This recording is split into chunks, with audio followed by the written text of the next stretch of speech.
आथिखालाव जोंनि गेजेराव गोदान गोदान पिकनिक स्पट खुलिनो हमदों। बैफोर खुलिनाया मानि थाखाय? बे खुलिनाया सोरनि थाखाय लाब जागोन, सोरनि थाखाय खहा जागोन? जोङो दिनै बेनि सायाव गुवारै सावरायगोन। स' आसा खालामदों नोंथांमोना भिडिअखौ मोजां मोनगोन आरो भिडिअखौ जोबजासिम अननानै नोंथांमोना नायलां।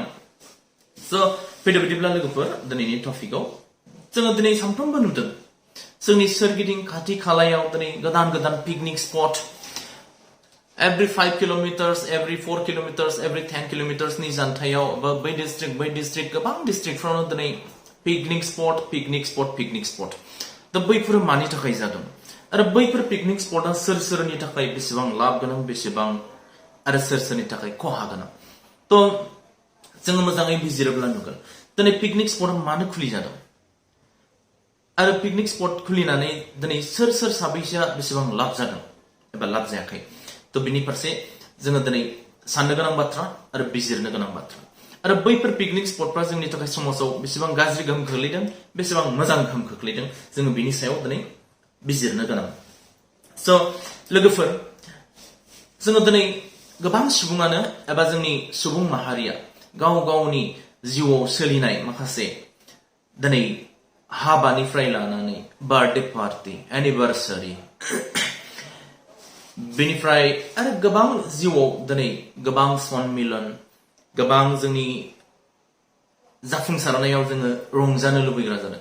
जों सुबुं माहारिया दिनै रंजानाय आरो गोजोननाय बेयाव बांसिन समखौ बाहायग्रा जाबाय, जायनि थाखाय दिनै गोबां सुबुंफोरा वीकेन्ड पार्टी खालामो, दिनै वेडिं पार्टी खालामो, पोस्ट वेडिं पार्टी खालामो, प्रि वेडिं पार्टी खालामो, बेनिफ्राय फ्रेन्डशिप पार्टी खालामो। दिनैहाय जोंनि बर'फोरनि गेजेराव दङ आरोबाव मा गोबांफोरनियाव दङ, नाथाय बियो मा जाति सनमिलन, बिहाव बिखुनजो सनमिलन, बिहामजो सनमिलन, बिजामादै सनमिलन, फिसालथे सनमिलन आरो गोबां बायदिसिना दिनै पार्टीयानो पार्टी जोंनि गेजेराव जानो हमदों। दा बैफोराव जोंनि सुबुंफ्रा बांसिन सम होग्रा जादों।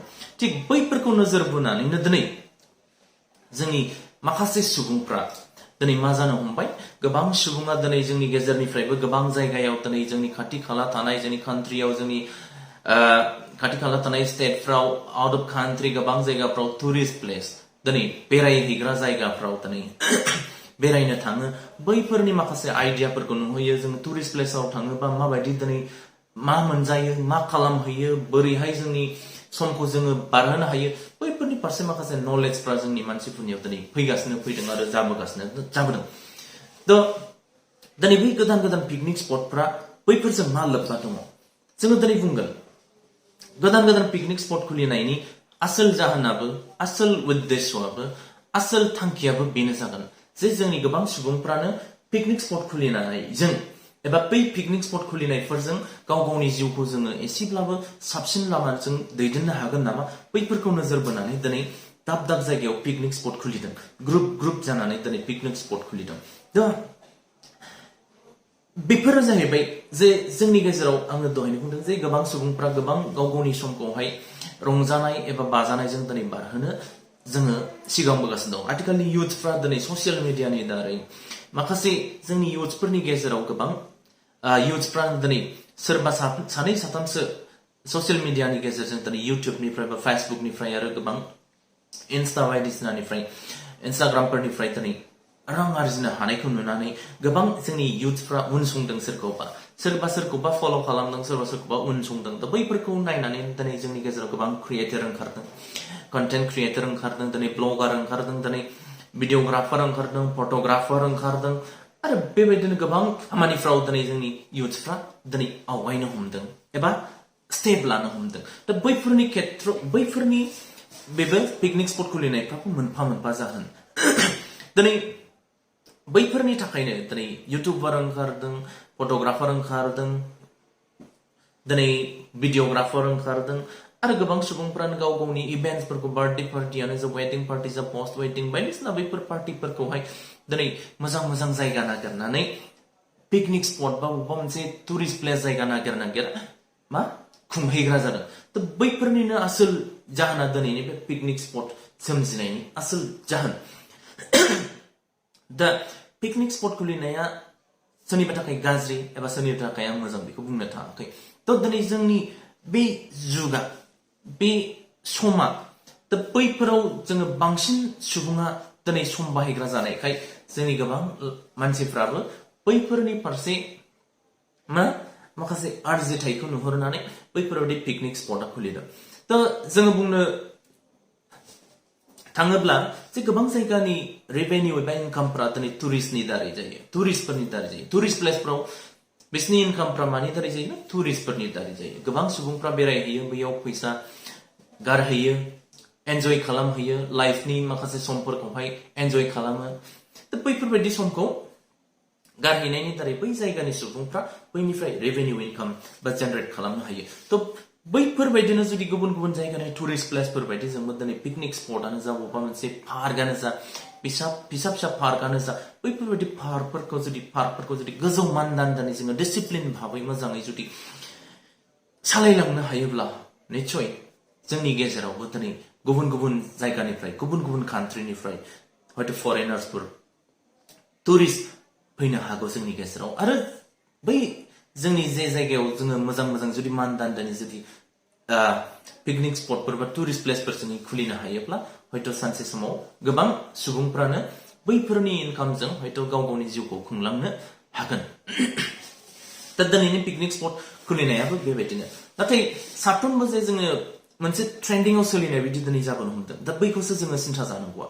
दिनै जुदि जोङो बुंनो थाङोब्ला हयथ' फाइनान्सियेलि जोंनि सुबुंफ्रा माखासे एवेर जाबोनो हमदों, जायनि दारै फैसा खामायनायनि थाखाय बा फाइनान्सियेलि माखासे फ्रि जानो थाखाय बा रांखान्थि बिथिङाव दावगानो थाखाय बैफोरबायदि खामानिखौ स्टेपखौ एबा लादों। थ' बेबो मोनसे जोंनि थाखाय मोजां लैखोन, जाहाथे जोंनि गेजेराव रांखान्थि बिथिङाव एबा रां आरजिनायनि माखासे आइडियाफ्रा बैफोरनि दारैबो जोङो फैयो। दिनै बिजनेसाव जोंनि गोबां सुबुङा, जोंनि फ्राय बुंनो थाङोब्ला जोंनि बर' सुबुङा बिजनेसाव गैया।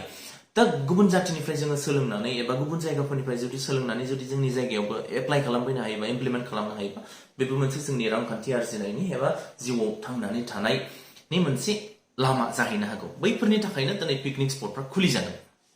थ' बेनि गेजेराव गासैबो साक्सेस जागोन एबा साक्सेस जानाय नङा आं बेखौ बुंनो थाङाखै।